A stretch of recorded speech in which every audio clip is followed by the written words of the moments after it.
নেতাকর্মীরা। তারা সেখানে দেখতে পান স্থানীয় স্বেচ্ছাসেবক লীগ নেতা বর্তমান জামাত কর্মী বেলাল সহ জামাত শিবিরের নেতাকর্মীদের ভোটের মাঝে বাড়ি বাড়ি গিয়ে টাকা বিলি করছিল।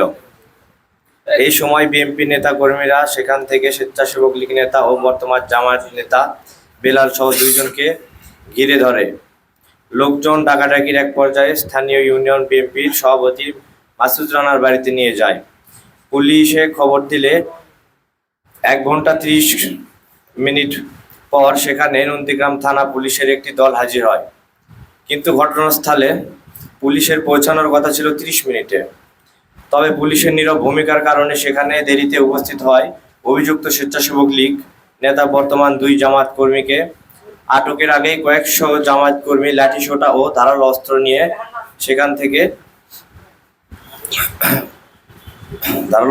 সেখানে হামলা চালায়। তারা বিএনপি নেতা মাসুদ রানা ও তার ভাইকে এলোপাথারি মারপিট করে এবং বাড়িঘর ব্যাপক ভাঙচুর চালায়। এক পর্যায়ে পুলিশের উপস্থিতিতে বিএনপি কর্মীদের হাতে আটক 2 জামাত নেতাকর্মীকে সেখান থেকে ছিনিয়ে নেওয়া যায় জামাতের লোকজন। হামলায় বিএনপি নেতা মাসুদের ডান চোখ উপরে কোটরের বাইরে চলে এসেছে। ডাক্তার বলেছেন চোখটি আলো ফেরানো অনিশ্চিত। তার ছোট ভাই রবিউল ইসলামের ডান হাত ও ডান পা ভেঙে দেওয়া হয়েছে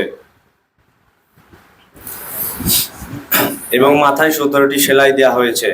তারা উভয়ে বর্তমানে বগুড়া শহীদ জিয়াউর রহমান মেডিকেল কলেজ হাসপাতালে চিকিৎসাধীন। মাসুদের স্ত্রী সন্তানকে বেধড় মেরেছে ও তাদের বাড়িঘর ভেঙে ফেলেছে, সোনাদানা ও লুট করেছে এবং আশেপাশের বেশ কয়েকটি বাড়ি সন্ত্রাসী কায়দায় ভাঙচুর করা হয়েছে এবং তাদের মোটরসাইকেলগুলো ভেঙে ফেলা হয়েছে।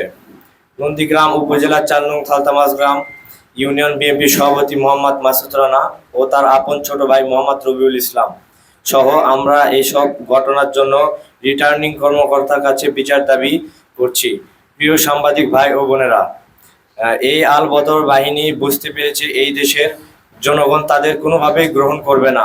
এই কারণে তারা পরিকল্পিতভাবে নির্বাচন বানচালের পথে হাঁটছে। তারা উদ্দেশ্য প্রণোদিতভাবে এসব ঘটনা ঘটাচ্ছে, কিন্তু জাতীয়তাবাদী উদ্যক্ত শক্তি তাদের কূটকৌশল বাস্তবায়ন হতে দিবে না। আমরা চাই বগুড়া তথা দেশে শান্তিপূর্ণ নির্বাচন হোক। 39 বগুড়া 4 জামাত মনোনীত প্রার্থী ডক্টর মোস্তফা ফয়সাল পারভেজের নির্দেশে 1 নম্বর আব্দুল কাদের সিদ্দিকী সভাপতি যুব জামায়াত বিভাগ পেংহাজার হারকি নন্দীগ্রাম।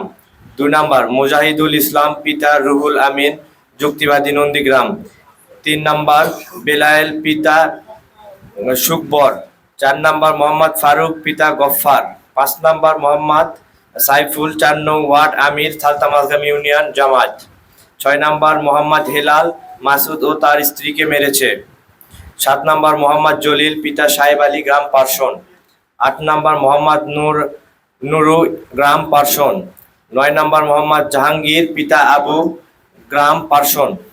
10 নম্বর জুয়েল পিতা আলেফ গ্রাম পারসন। 11 নম্বর আলামিন পিতা চান্দু গ্রাম পারসন। 12 নম্বর মোহাম্মদ আব্দুল আজিজ পিতা ইব্রাহিম গ্রাম পারসন। 13 নম্বর দেলু পিতা আইফ আলী এবং গ্রাম পারসন। 14 নম্বর মজিদ পিতা ফজলাল গ্রাম পারসন। 15 নম্বর কালু পিতা আশরাফ গ্রাম পারসন। 16 নম্বর সামাদ পারঘাটা ইউনিয়ন ওয়ার্ড সভাপতি জামায়াত। 17 নম্বর রাকিব পিতা ইদ্রিস দামগড়া নন্দীগ্রাম। 18 নম্বর মোহাম্মদ রাকিব পিতা ইব্রাহিম নন্দীগ্রাম কলেজপাড়া। 19 নম্বর তালহা পিতা খোরশেদ নন্দীগ্রাম। 20 নম্বর ইকরাম গ্রাম পারসন। 21 নম্বর অজ্ঞাত আরো 50 থেকে 60 জন। তাদের এই কর্মকাণ্ডের প্রতি আমি তীব্র নিন্দা ও প্রতিবাদ জানাই। এই বলে আমি আমার কথা শেষ করছি। আসসালামু আলাইকুম। এবং আপনাদের মাধ্যমে প্রশাসনের দৃষ্টি আকর্ষণ করার চেষ্টা করতেছি। তাদের এই কাজটা কোনোভাবেই গ্রহণযোগ্য নয়। তারা ছিল আমরা কোনোভাবেই পুলিশের হ্যাঁ অবশ্যই আমরা এর কঠোর আইনে আশ্রয় চাই। আমার নাম জানতে চাচ্ছে। আমার নাম মোহাম্মদ সিয়াম আকন্দ। আমি মাসুদ রানা মজিদের ছেলে। সিয়াম আকন্দ। পুলিশের ভূমিকা ছিল নিরপেক্ষ। আমি ওখানে ছিলাম নিষ্ক্রিয়। নিষ্ক্রিয়। তাদের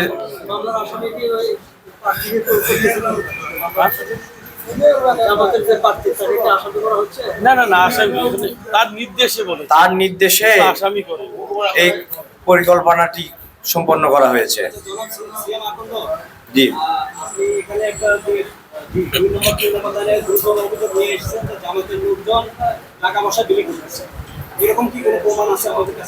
জি অবশ্যই আমাদের কাছে প্রমাণ আছে। আমাদের কাছে ছবি আছে জামাত পূর্ব স্বেচ্ছাসেবক লীগ নেতা বেলাল, বর্তমান জামাত, সে টাকা বিলি করতেছিল, তাকে হাতে নাতে ধরা হয়েছে টাকা সহ। এক মিনিট, আমি বলতে চাই একটু, টাকা দিতে গেছে এইটার জন্যই তো তাকে মানে এলাকার লোকরাও করছে, আটক করেছে এবং পুলিশের কাছে খবর দিয়েছে। পুলিশ যেখানে 30 মিনিট যাওয়ার কথা 1.5 ঘন্টা পর গিয়েছে। ইতিমধ্যে জামাত শিবির লোক সংঘবদ্ধ হয়ে হামলা চালিয়েছে পুলিশের উপস্থিতিতে। পুলিশ তখন নীরব দর্শকের ভূমিকা পালন করেছে এবং এবং যেহেতু বিএনপি আইনের প্রতি শ্রদ্ধাশীল, তারা ওদের উপরে হাত দেয়নি, পুলিশের জন্য অপেক্ষা করছিল, কিন্তু পুলিশের উপস্থিতি তাদেরকে ছিনিয়ে নিয়ে গেছে। ঘটনা হলো, ওই যে ব্যক্তি তিনি আগে স্বেচ্ছাসেবক লীগ করতেন, তার বিরুদ্ধে 17টা 18টা মামলা রয়েছে। সে এখন জামাতের নেতা হয়েছে এবং ওখানে কাজ করছেন। আর একটু জিনিস কথা বলতে চাই, সেটা হলো এরা বগুড়াতে কয়েকটা জায়গাতেই পায়ের উপরে পা দিয়ে ঝগড়া করার চেষ্টা করছিল। আমরা কিন্তু খুব এটাকে মানে অনেক সংযম ধরে আমরা এটা হ্যান্ডেল করেছি। নামুজাতে একটা এরকম ঘটনা ঘটেছিল যে আমাদের ছেলেপেলেদের উপর হামলা করেছে। তারপরে আমরা বলেছি যে না, 12 তারিখ নির্বাচন করতে হবে, এটা নির্বাচন করা যাবে না। আমাদের সাবগ্রামও একই ঘটনা ঘটেছে। তারা 1-150 লোক নিয়ে এসে ওখানে ব্যানামেশন সিরে মহড়া টহরা দিয়েছে, কিন্তু আমাদের ছেলেদেরকে আমরা বলেছি তোমরা ধৈর্য ধরো। এবং শিবগঞ্জ একই ধরনের ঘটনা ঘটেছে। মানে সারা বাংলাদেশে তারা কিন্তু এটা পরিকল্পিতভাবে এটা করছে যাতে নির্বাচনটাকে ভণ্ডুল করা যায়। আর একটা জিনিস আমি বলতে চাই যে ইতিমধ্যে আমাদের কিন্তু অনেক অভিযোগ ছিল যে তারা আইডি কার্ডের ফটোকপি নিচ্ছে, বিকাশ নগদের নাম্বার নিচ্ছে। আমরা মাননীয় জেলা পরিষদ রিটার্নিং অফিসের কাছে এটা অভিযোগ দিয়েছি এবং আমরা আইন শৃঙ্খলা মিটিংও বলেছি। সেদিন দেখবেন যে ভোটার স্লিপে কোনো মার্কা দেওয়া যাবে না, নাম লেখা যাবে না, অথচ তারা ভোটার স্লিপে মার্কা নাম দিয়ে তারা দিচ্ছে। আমরা সেটা ডকুমেন্ট আমরা রিটার্নিং অফিসারের কাছে আমরা দাখিল করেছি। এই যে অবস্থা। আর একটা জিনিস, গভর্নমেন্ট এটির সত্যতা পেয়েছে বিদায় কিন্তু রকেট নগদ বিকাশ বন্ধ করে দিয়েছে, এটা সত্যতা পেয়েছে। কাজে আজকে আমরা বলতে চাই, যারা সৎ লোকের শাসন কায়েম করতে চায় তাদের চেহারাটা বেরিয়ে আসছে এবং তারা যেভাবে এখন এই যে আমাদের নেতাকর্মীর উপরে হামলা চালাচ্ছে, হ্যাঁ, একটা চোখ নষ্ট হয়ে গেছে, একজনের হাত পা ভেঙে গেছে, তো এইটা তো আবার তাদের সেই মহিমায় তারা ফিরে যাচ্ছে। আগে যেমন তারা করতো, আগে যাদের আগে শুনতাম কিছু হলে রক কেটে দিত, কিছু হলে চোখ উফরে দিত। আমরা তো আজকে ওইটা দেখে মনে হচ্ছে যে আমাদের তারা সেই অবস্থায় আবার ফিরে যাচ্ছে। তারপরও আমরা বলতে চাই যে আজকে প্রশাসন যদি এখানে একটু শক্ত ভূমিকা পালন করতো তাহলে এটা হতো না। আমরা পুলিশ প্রশাসনকে দেখেছি, তারা বরাবরই নির্লিপ্ত ভাব রয়েছে তাদের, এবং আমার কাছে মনে হয় এইভাবে নির্লিপ্ততা তো আমাদের বগুড়াতে আমরা এটা আশা করি না। আমার হোক, অন্য দলের হোক, যে দলের হোক, যদি কেউ কোনো এইরকম অ্যাক্টিভিটির সাথে জড়িত তার বিরুদ্ধে ব্যবস্থা নেবে প্রশাসন। আমরা সেটাই চাই। আমরা জেলা প্রশাসনকে বলতে চাই, আমরা পুলিশ প্রশাসনকে বলতে চাই, আমার র্যাব রয়েছে, আমার সেনাবাহিনী রয়েছে, সবাইকে আমরা সেটা আমরা বলতে চাই যে আপনারা অ্যাকশনে যাবেন। কারণ দীর্ঘ 16-17 বছর পর মানুষ একটি ভোট পাচ্ছে, যার ভোট তিনি দেবেন। এই যে একটা ভোটের একটা আনন্দ, উচ্ছ্বাস, আগ্রহ, গণতান্ত্রিক অধিকার ভোট, এটি কিন্তু নষ্ট করতে দেওয়া যাবে না। যে কোনো মূল্যে এই ভোট আমাদের অনুষ্ঠিত হতেই হবে এবং সুন্দর সুষ্ঠু পরিবেশে ভোট অনুষ্ঠিত করতে হবে আমাদের।